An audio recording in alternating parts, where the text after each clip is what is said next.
કે પીઆઈ ની માત્ર બદલી કરાવી દીધી. શું પીઆઈ ની બદલી કરાવવાથી કોળી સમાજને નવનીતભાઈને ન્યાય મળશે, હા કે ના? શું એસઆઈટી ની રચના કરવાથી ન્યાય મળશે, હા કે ના? આવી હું તમને 50 એસઆઈટીઓ ગણાવી શકું.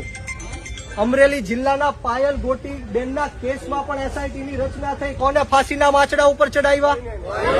ટીઆરપી ગેમ ઝોનમાં અગ્નિકાંડ થયો, અનેક નિર્દોષ લોકોના જીવ ગુમાવ્યા. કોને એની ઉપર એસઆઈટી ની રચના થઈ? કોને ફાંસીના માચડા ઉપર ચડાવ્યા? ગંભીરા બ્રિજની પુલની દુર્ઘટના થઈ, એમાં પણ આ એસઆઈટી ની રચના થઈ. કોને ફાંસીની સજા આપી? તો આ ષડયંત્રથી આપણે બચવાનું છે. આ માત્ર ને માત્ર કોળી સમાજનો રોષ છે, એ ઠંડો પાડવાનું કામ છે. કોઈ પીઆઈ ની બદલી કરવાથી નવનીતભાઈને ન્યાય નથી મળી જવાનો, કોઈ એસઆઈટી ની રચનાથી ન્યાય નથી મળી જવાનો. પરંતુ હું કોળી સમાજના